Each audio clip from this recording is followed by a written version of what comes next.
Innal hamdalillah nahmaduhu wa nasta'inuhu wa nastaghfiruh wa na'udzu billahi min syururi anfusina wa sayyiati a'malina may yahdihillahu fala mudhillalahu wa may yudlilhu fala hadiyalah. Asyhadu an la ilaha illallah wahdahu la syarikalah wa asyhadu anna Muhammadan abduhu wa rasuluh alladzi la nabiyya ba'dah amma ba'du. Qala Allah Ta'ala fi kitabihil karim, a'udzu billahi minasy syaithanir rajim. Watlu 'alaihim naba'a Ibrahim. Allah Subhanahu wa taala berfirman, dan kisahkanlah kepada mereka atau bacakanlah kepada mereka kisah Nabi Ibrahim alaihissalam.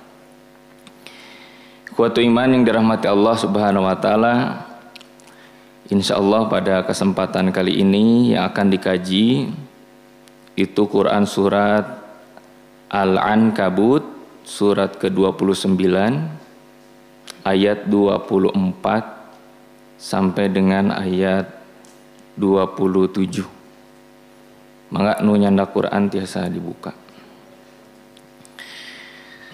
Kisah Ibrahim adalah diantara salah satu qasasul anbiya, kisah-kisah para nabi yang Allah Subhanahu wa taala jelaskan di dalam Al-Quran. Ibrahim pula mendapatkan diantara salah satu gelarnya adalah Abul Anbiya, bapak diantara para nabi.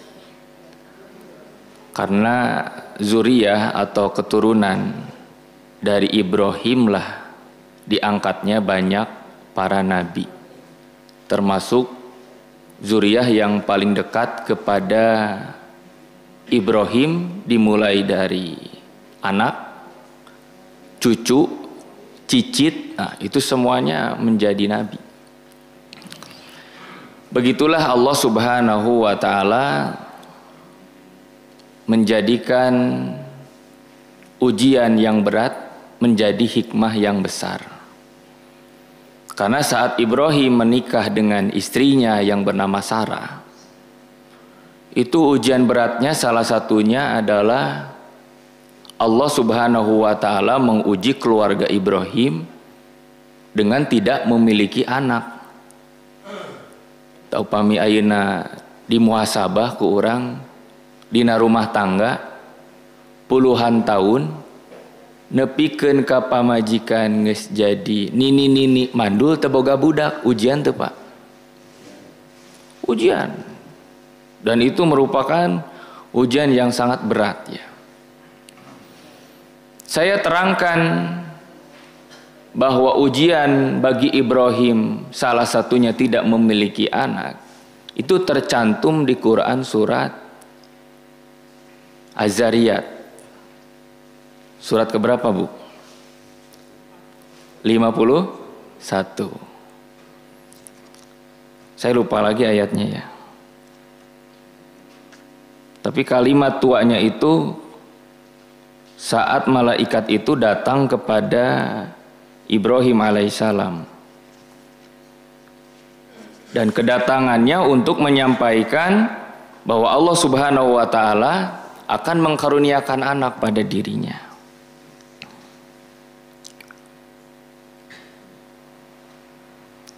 Ada di kisah Nabi Ibrahim surat Az-Zariyat ayat 24. Ieu Quran teh terjemahnanya. Kepe bantosan abdi upami lepat ieu terjemahna. Hal ata hadisu dhaifi Ibrahim mukramin. Apakah telah datang kepadamu kisah tentang tamu Ibrahim al-mukramin yang mulia? Iddakhulu alaihi, ketika tamu yang mulia itu masuk ke dalam rumahnya, faqalu salaman. Kemudian dia mengucapkan salam. Nah, al-mukramin di sini adalah para malaikat dan berwujud sebagai seorang laki-laki. Saat Rasulullah SAW pertama kali mendapatkan pengajaran Al-Quran surat Al-Alaq 1-5, Jibril itu berubah menjadi seorang laki-laki. Tapi bukan menunjukkan bahwa malaikat itu berjenis kelamin gitu. Hanya menyerupai saja gitu. Qalu salaman qala salamun qaumun munkarun. Kemudian Nabi Ibrahim menjawab salamnya kepada kaum atau kepada orang yang munkarun. Ibrahim tidak mengenalnya ketika malaikat itu datang. Ini diantara salah satu adab bertamu. Di ayat yang lain kan, janganlah engkau masuk ke dalam rumah seseorang sebelum yang pertama mengucapkan salam, yang kedua diberi izin oleh pemilik rumah. Begitulah para malaikat ketika datang. Farogo ila ahlihi, kemudian Ibrahim pergi menemui keluarganya. Yang dimaksud adalah mempersiapkan hidangan untuk memuliakan tamu.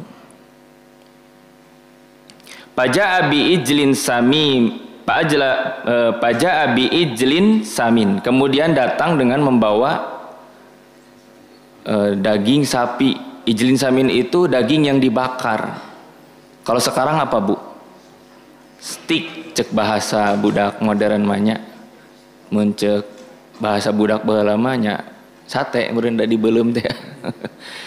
Jadi ada tamu datang, kemudian karena Ibrahim adalah seorang yang soleh dan mengetahui menghormat tamu itu bagian dari nilai keimanan seseorang kepada Allah dan hari akhir. Man kana yu'minu billah wal yaumil akhir falyakrim doifah. Barang siapa yang beriman kepada Allah dan hari akhir, maka hendaklah dia memuliakan tamunya. Tolak ukur tinggi dan besarnya keimanan dia kepada Allah dan juga hari akhir, itu terlihat bagaimana dia memuliakan tamu. Salah satu memuliakan tamu itu adalah dengan memberikan hidangan yang paling baik yang berada di dalam rumah. Nah, ini di sini ada kalimat yang luar biasa ya. Faqarrabahu ilaihim, kemudian hidangan itu disediakan dan diberikan dengan cara didekatkan. Tak itu paminyuguhan tamu tebu di bumi. Pami tamu ka bumi, ibu cari makanan yang paling spesial. Pami tawe ustad mung aya tuangeun teh dina luhureun meja, cik atuh pangbukakeun kelerna, teras caketkeun. Ulah ieu mah mang pangmeungpeung puguh tamuna semeg gitu kan ya. Si keler teh dilakbanan atuh hara rese mukana ge. Terus dijauhkeun di da ustad cenah sok saep wae tamu eta ka dieu mah cenah. Kedana mah faqarrabahu ilaihim. Si daging itu didekatkan begitu. Ya, hidangkan air. Wah, tamu udah kita tanggi ustaz abdi mah bau. Tidak ada urusan apakah dia tetangga kita, saudara kita. Yang penting kita beramal soleh. Oleh Rasulullah SAW diperintah agar memuliakan tamu. Ya rawasi Nabi Ibrahim tidak. Qala ala ta'kulun. Nabi Ibrahim bertanya, kenapa kamu tidak memakannya? Jadi tuang segitu tuangan pang enakna begitu ya. Makanan yang paling istimewa. Tapi kemudian malaikat itu tidak memakannya. Damuhun malaikat mah teu barang tuang, teu barang leutnya. Fa'aujasa minhum khifah. Nah, kemudian Ibrahim pada saat itu mulai takut dengan tamu yang dia hadapi. Maka malaikat itu kemudian berkata, la takhaf, janganlah takut engkau Ibrahim, wa basyaruhu bigulamin alimin. Sesungguhnya aku akan mengabarkan kepadamu bahwa engkau akan memiliki anak gulamin alimin, seorang anak yang berilmu. Nah, ini kerajaan catatan ilmu ya. Upami Nabi Ibrahim gaduh istri Sarah lahir murang kali ti Sarah namina Ishak. Kalimat isyarat dalam Quran itu dengan kalimat gulamin alimin. anak yang berilmu. Tapi kalau di surat As-Saffat itu dari mulai ayat ke-100, Nabi Ibrahim berdoa, Rabbi habli minas solihin.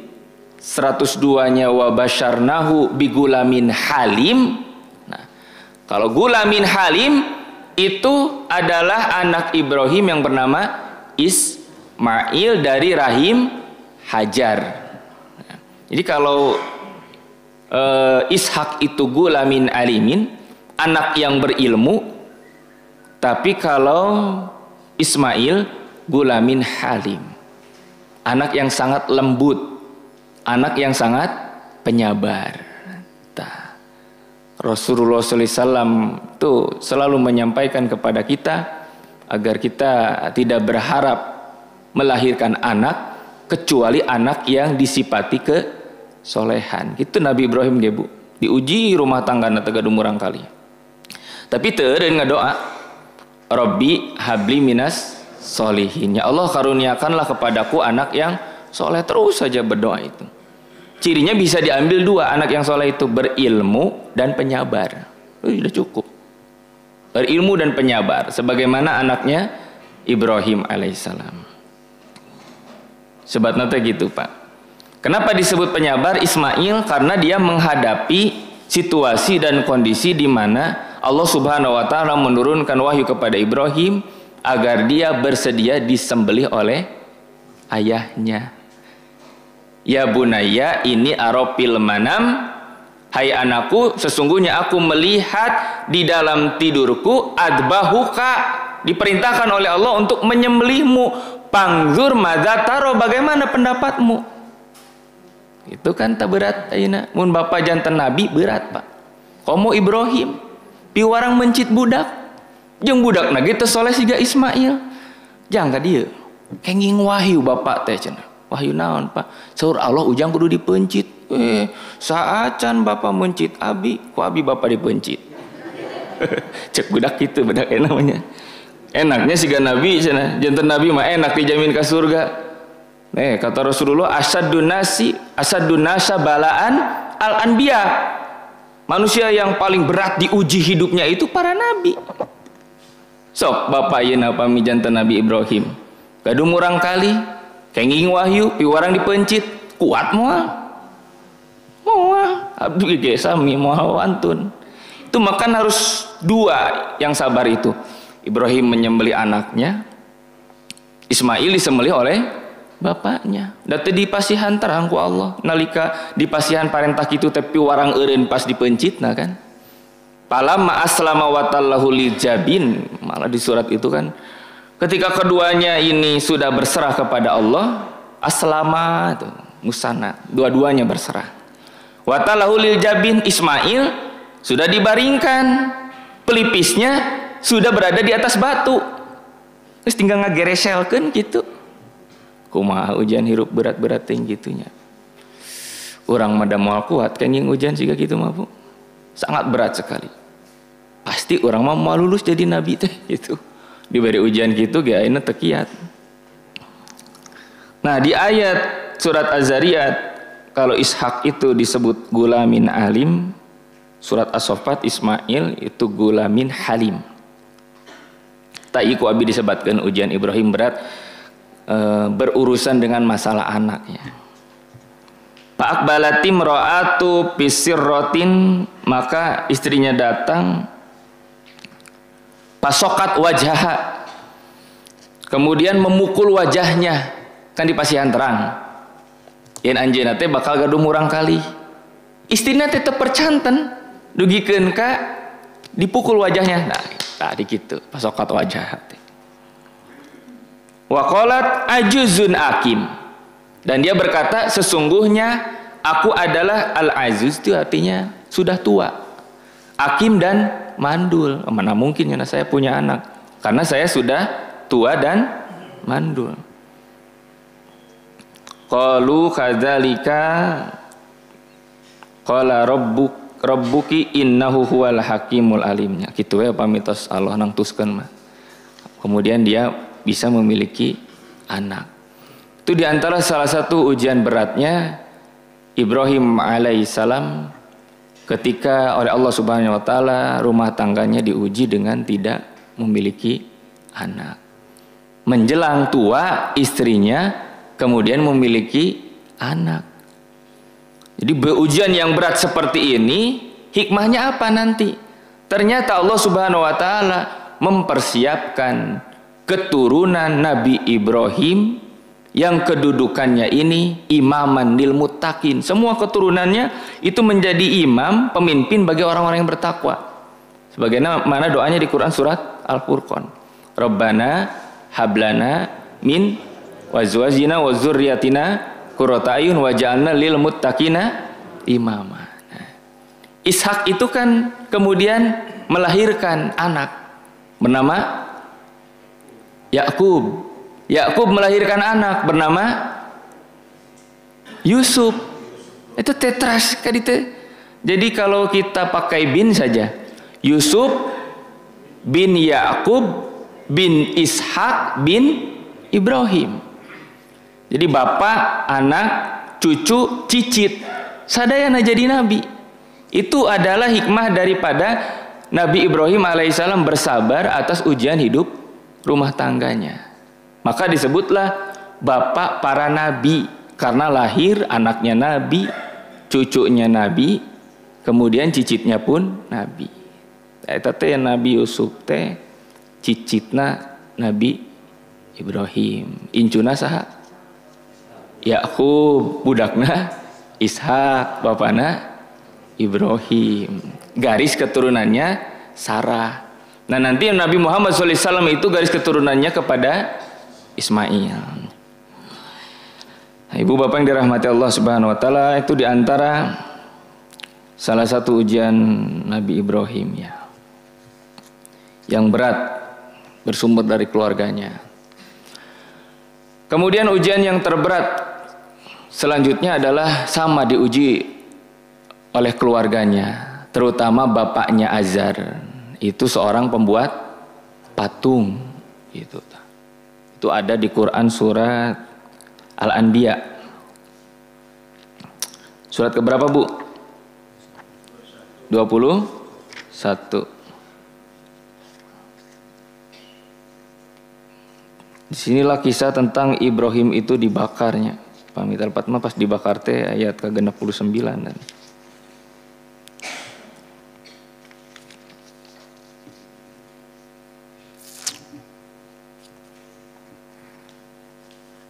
ayat ke-6 surat A.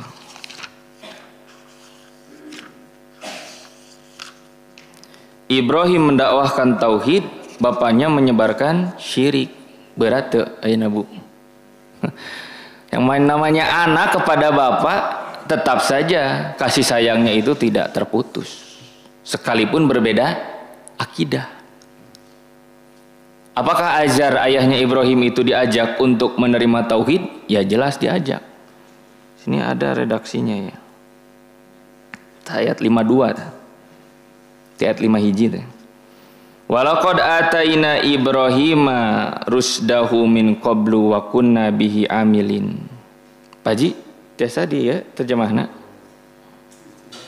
Ya wios etos itu. Dan ingatlah ketika Ibrahim itu berkata kepada bapaknya, dan ingatlah ketika datang Ibrahim membawa hidayah. Idqala li abihi wa qaumihi, kemudian berkata kepada ayahnya dan kaumnya, mahadattamathilul lati antum laha akifun. Apa yang engkau sembah sehingga engkau tekun menyembahnya. Jadi berhala apa ini yang engkau sembah sehingga engkau tekun menyembahnya. Jadi bapak didakwahi oleh anak, kemudian juga kaumnya didakwahi oleh Ibrahim. Qalu, maka mereka menjawab, wajadna aba'ana laha abidin. Kami mendapati bapak-bapak kami, nenek moyang kami melakukan ibadah ini. Nah, begitulah selalu jawaban orang-orang musyrik ketika ditanya, kenapa engkau menyembah patung ini? Jawabannya, dati baheula ge kolot urang kieu. Mawajadna aba'ana. Dan dari dulu juga ya, keturunan-keturunan kami mendapatkan ajaran seperti ini. Jadi ibadah tidak berdasarkan petunjuk Allah. Tapi berdasarkan prinsip bernenek moyang seperti itulah ya. Qala laqad kunta antum wa aba'ukum fi dhalalim mubin. Maka sungguh kalian dan nenek moyang kalian berada di dalam kesesatan yang nyata.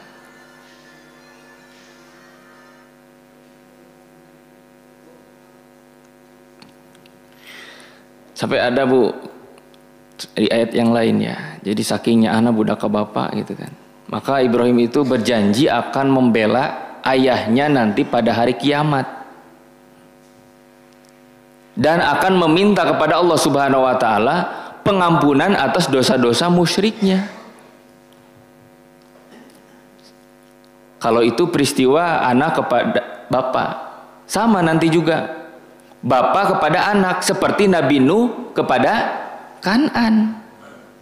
Ketika Nabi Nuh sudah berada di atas kapal besar Safinatun Najah kan ya, melihat anaknya, ya bunayya hai anakku, irkab ma'ana, can sok ka dieu naik jeung bapak kana kapal, ah moal pak, arek neangan gunung nupang jangkungna we gitu kan. Sampai kemudian ditenggelamkan oleh Allah Subhanahu wa taala. Kemudian Nabi Nuh berkata, innahu min ahli, ya Allah saya sunah eta teh keluarga abdi, pang salametkeun. Kata Allah, laisa min ahlika, itu bukan keluargamu. Sudah bukan keluarga lagi, sudah urusan akhirat, maka kekeluargaan itu harus ada ikatan akidah. Sama Nabi Ibrahim juga, ku abdi panghampurakeun ta dosa-dosa bapa engke di akhirat. Lamun di urang mah nya ayeuna contoh, ibu gaduh murang kali polisi contoh. Di damal nate urusan pengerjaan SIM nya. Tiasa teu ibu lempami ka kepolisian ngadamel SIM nitip ke murang kali.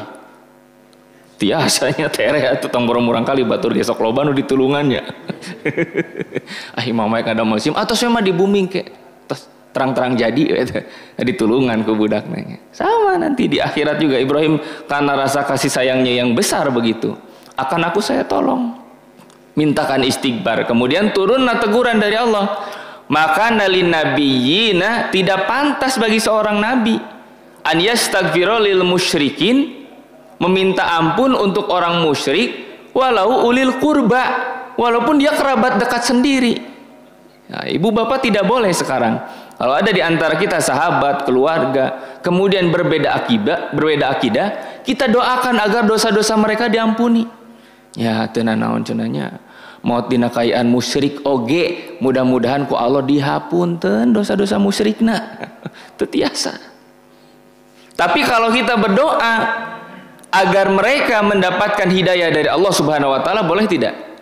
Boleh. Tah kitu Rasul narika ngadoakeun Umar lebet kana Islam. Allahumma a'izzatal Islam bi Umarain. Ya Allah, mudah-mudahan engkau gagahkan Islam ini, kuatkan, beranikan Islam ini dengan masuknya Umar bin Khattab gitu. Nah, panjang dia lamun ngisahkeun Umar bin Khattab mah. Tos we lajengkeun ka dieu nya. Tadi dia ibu kantos ngadangukan kisah Ibrahim nalika anjeunna teh ngahancurkeun patung. Kemudian si palu yang paling besar itu diletakkan di patung yang paling serta itu di Quran surat Al-Anbiya. Ngawitan 57 ta.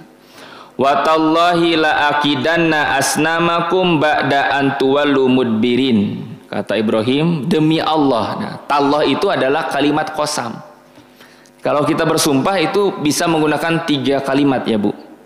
Wallahi, tallahi, atau ballahi. Wa ta ba. Nah, ini huruf-huruf yang digunakan untuk bersumpah. Yang namanya huruful qasam. Jadi kalau ibu sekarang menghadapi situasi, kondisi dan sangat kritis, mengancam nyawa berkaitan dengan tuduhan diri kita sebagai seorang perempuan yang telah melakukan perzinahan padahal tidak, maka biasanya ketika hukum itu ditegakkan, seorang perempuan itu disumpah dulu. Sama bapak juga. Dituduh mencuri padahal tidak.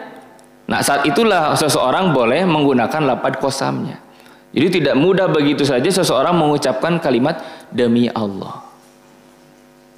Dan kalau bersumpah hanya kepada Kholik saja, kepada Sang Pencipta, jangan ditambah makhluk. Ayo nukieu, demi Allah, demi Rasul, tekenging. Demi Allah saja. Nah, kalau Allah bersumpah banyak atas nama makhluknya. Wasyamsi waduha wal qamari idza talaha, demi matahari, demi bulan, demi siang, demi malam, demi langit, demi bumi.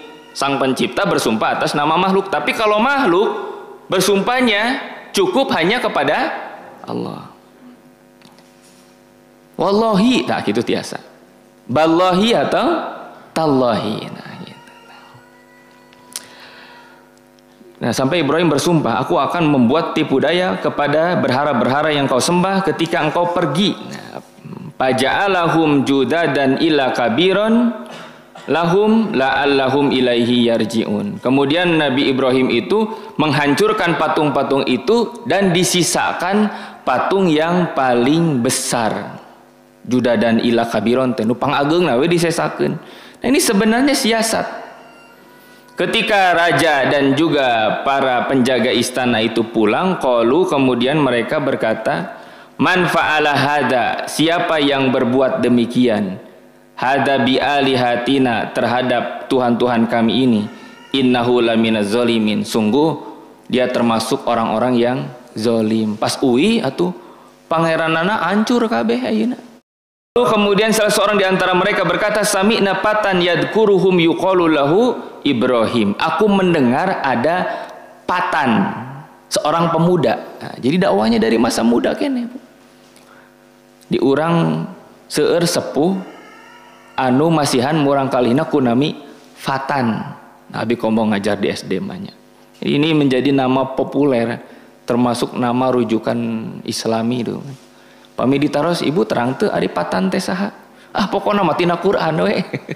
Padahal harus tahu patan itu sebenarnya nama panggilan masa muda Ibrahim.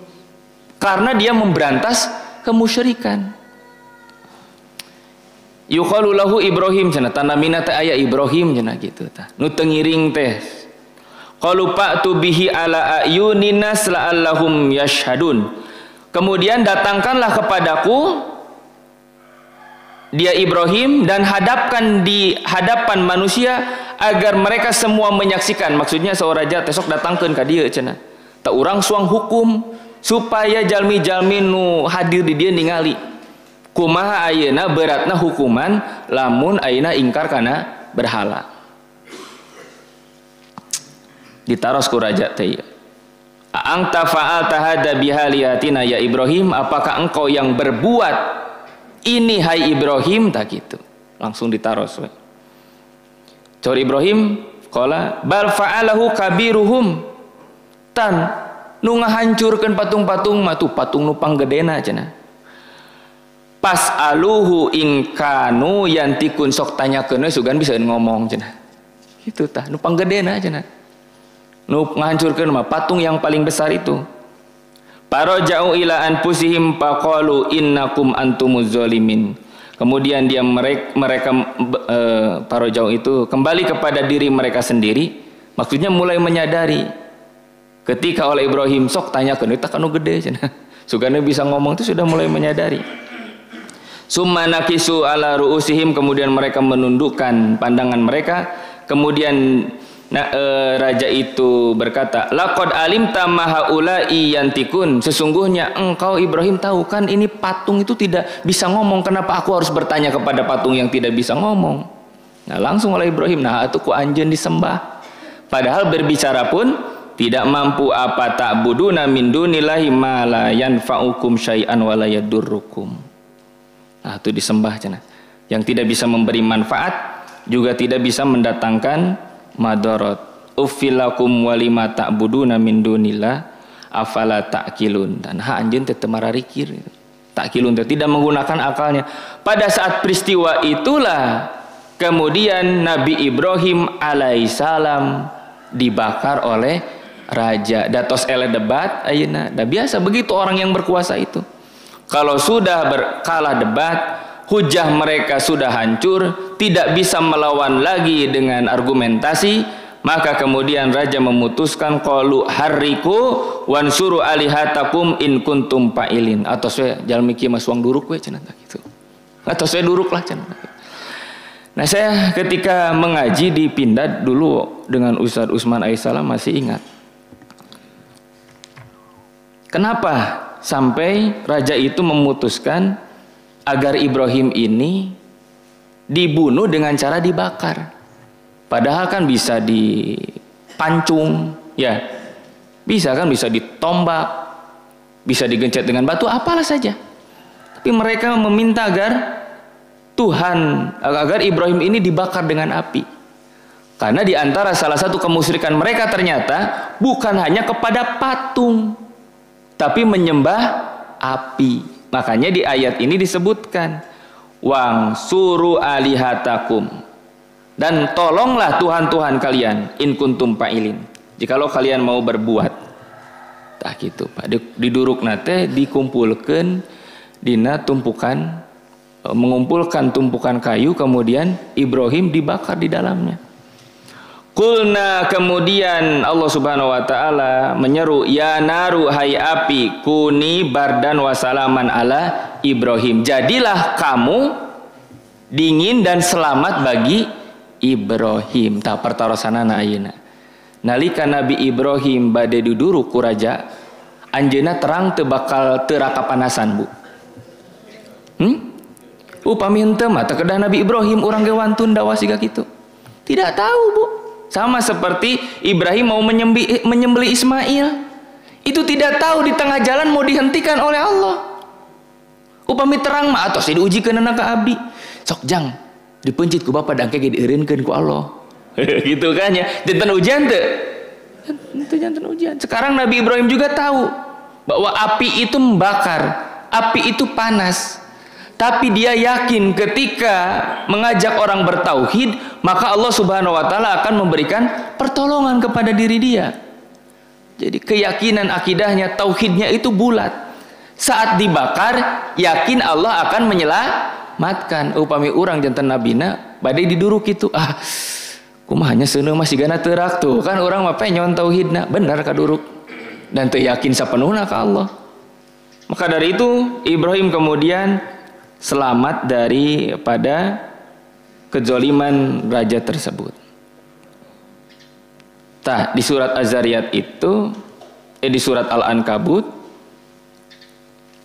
sama kalimatnya dari ayat 24 itu. Kaumnya ketika kalah berhujjah, uktuluhu au harrikuhu fa'anjahullahu minan nar. Bunuhlah Ibrahim, bakarlah Ibrahim dengan api, maka Allah Subhanahu wa taala menyelamatkan Ibrahim dari bakar api tersebut. Nah, saat manusia itu melihat mukjizat yang sangat besar seperti itu, pertanyaannya, apakah masih ada yang ingkar tidak, Bu?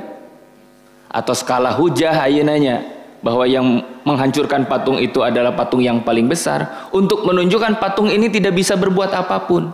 Sampai Ibrahim dibakar dan kayu bakarnya itu habis, keluarlah di antara debu-debu Nabi Ibrahim yang selamat dengan utuh dan mulus. Apakah masih ada orang yang mengingkari kenabiannya? Masih ada, bahkan seluruh manusia kecuali satu. Sahata sanes Nabi Lut. Tadi ayat ke-20 genep. Pa'amana lahu Lut. Maka yang membenarkan, yang beriman pada peristiwa itu adalah hanya Nabi Lut. Kata Imam Al-Maraghi di dalam tafsirnya, kenapa disebut Lut satu orang, menunjukkan kepada saat itu hanya diri dia yang membenarkan tentang kenabiannya. Dan Lut itu di dalam tafsir Mufradat Imam Al-Maraghi adalah anak dari saudara Ibrahim. Berarti sahabu, anak dari saudara, keponakan. Nah, itulah masih keluarga. Kaumnya kaum Lut kan ya. Eta di surat Az-Zariyat abi nemeka pendak. Oh, ternyata saparantos Nabi Ibrahim ngabarkeun Ibrahim gaduh murang kali Ishak. Terus Ibrahim teh naros kan di ayat salajengna teh. Qala pamahot bukum ayuhar mursalun cenah. Terus aranjeun ieu para malaikat, Bade ka mana dia saparantos ngabaran ka abdi gaduh murang kali Ishak teh cenah. Kata malaikat itu, sesungguhnya aku diutus kepada kaum yang melampaui batas dan aku diperintahkan agar mengazab mereka dengan menurunkan hujan batu, mengazab kaum Lut, kaum yang menyukai sesama jenis gitu. Tadi diajabnya teh dengan hujan batu, Pak. Jadi Ibrahim dengan Lut itu satu zaman. Dan pada peristiwa ini fa'amanalahu Lut, yang beriman itu adalah Lut. Wa qala inni muhajilun ila rabbi. Kemudian dari tempat tinggal berdakwahnya itu di Kupah diperintahkan oleh Allah agar Ibrahim itu berhijrah ke Sam. Ayeuna mana ontah? Palestina ayeuna mah gitu. Ngalih ka ditu, sareng istrina di ditu. Innahu huwal azizul hakim. Sesungguhnya Allah maha gagah, maha bijaksana. Saat ujian itu pindah ke Sam di Palestina, kata Allah, wa wahabna lahu, kemudian Allah Subhanahu wa taala memberikan kepada Ibrahim Ishaq, anaknya yang bernama Ishak, wa Yaquba, kemudian diberi cucu yang bernama Yakub. Wa ja'alna fi dzurriyyatin nubuwata, kemudian kami jadikan keturunannya itu para nabi. Wal kitaba, dan diberi kitab. Wa atainahu ajrahu fid dunya, kemudian aku memberikan ajrahu fid dunya itu kenikmatan dunia yang sempurna. Wa innahu fil akhirati laminas solihin, dan sungguh ia termasuk kepada orang-orang yang soleh. Nah, setelah hijrah ke Sam, ke Palestina, kemudian Allah Subhanahu wa taala menyempurnakan kehidupan Ibrahim dengan diberi anak, diberi cucu. Tak kedah ditapakuran bu kehidupan anu normal mah aya masa muda, menikah, punya pasangan, punya anak, lahir cucu, tos sampurna hirup urang. Sakumaha sampurnana Allah Subhanahu wa taala masihan nikmat ka Nabi Ibrahim. Magi aya jalmi anu kehidupan perjalanan di dunianya ini terbatas. Ada yang sampai masa muda meninggal. Ada yang menikah punya pasangan meninggal belum punya anak. Ada yang punya anak teka tungkulan gaduh incu. Tapi ayeuna ibu pernah masa muda sendiri, kemudian menikah punya pasangan, punya anak. Bahagia tidak bu punya anak? Bahagia sekali punya anak itu. Al-malu wal banun zinatul hayati dunia. Sumber kebahagiaan dunia mah dua kata Allah. Punya harta, punya anak. Harta cukup, anak ada. Tapi upah misalnya saya jina leungit jadi ujian ayeuna. Punya harta banyak tidak punya anak itu juga menjadi ujian. Ayeuna sabalikna. Murang kalihna seueur, hartana teu aya. Tetet siga ustad teh geuningan. Usaha tara anak deres. Ujian berat eta teh gitu. Tapi upami sampurna ayeuna ye ibu teh. Gaduh murang kali melewati masa-masa kebahagiaan dari mulai anak itu bayi sampai dengan dewasa dan menikah. Kemudian lahirlah dari anak kita keturunan kita sendiri, cucu. Itu kebahagiaan hidup sudah sangat sempurna. Terus tinggal naonna atuh ayeuna?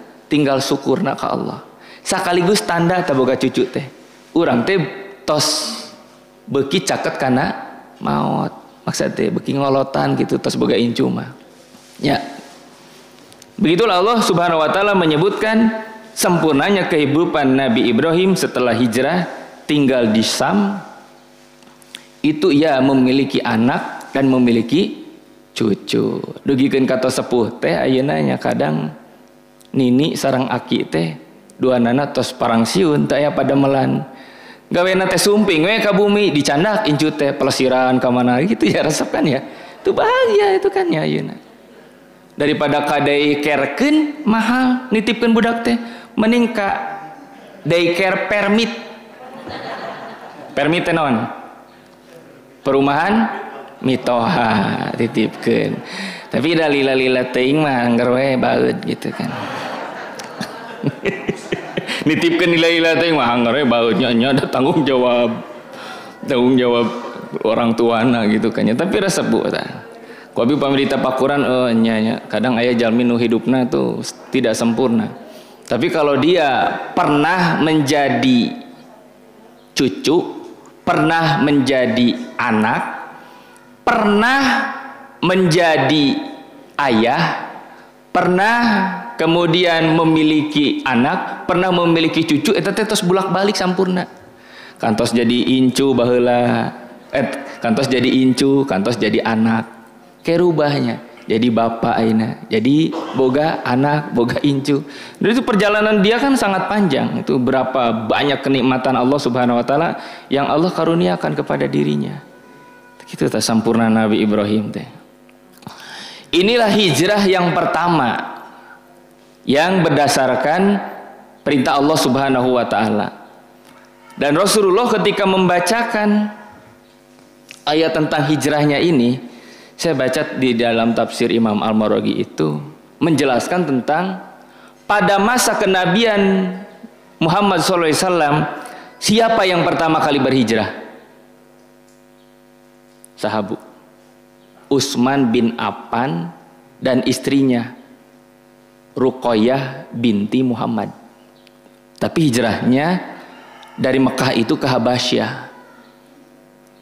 Jadi peristiwa hijrahnya Utsman dan istrinya ini diceritakan oleh orang yang menyaksikan. Sesungguhnya aku melihat orang yang pertama kali mengamarkan hijrah itu adalah Utsman dan anakmu. Gitu. Hari sahabat Rasulullah nu janten khalifah teh sabaraha Bu? Opatkannya Abu Bakar, Umar, Utsman, Ali. Ta upami Abu Bakar mah eta teh menantu Nabi. Kemudian Umar menantu Nabi. Karena Rasulullah menikah dengan anak Abu Bakar yaitu Aisyah. Dan Rasulullah menikah dengan anak Umar yaitu Hafsah. Nah, makanya mertua kan itu teh. Tapi kalau Utsman dan Ali itu menantu. Ya, karena Utsman menikah dengan anak perempuan Rasulullah, Ruqayyah. Dan Ali menikah dengan anak perempuan Rasulullah yang selanjutnya yaitu Fatimah. Jadi nu dua mertua, nu dua deui menantu. Upami hirup tos nyobian gaduh mitoha gaduh minantu tos sampurna oge eta. Kantun syukurna ka Allahnya. Nah, ibu-ibu, bapak-bapak yang dirahmati Allah Subhanahu wa taala, itulah diantara sepenggal qasasul anbiya, kisah-kisah para nabi, khususnya kisah Nabi Ibrahim alaihissalam. Jadi Ibrahim adalah seorang nabi yang ujian hidupnya itu paling banyak diujikan untuk keluarga dirinya. Belum lagi kisah tentang Ibrahim memiliki anak Ismail, tos di Palestina teh diuji deui. Piwarang dipindahkeun Ismail sareng Hajar teh ka Makkah.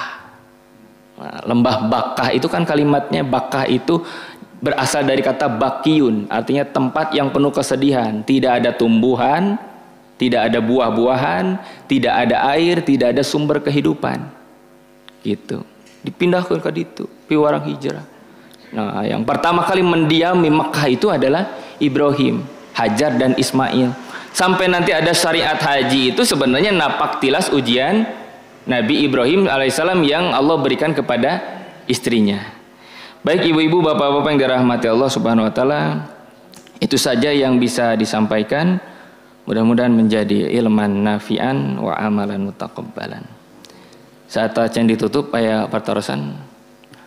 Taya. Aqulu qouli hadza wa astaghfirullah li wa lakum. Rabbana atina fid dunya hasanah wa fil akhirati hasanah wa qina azabannar. Assalamualaikum warahmatullahi wabarakatuh.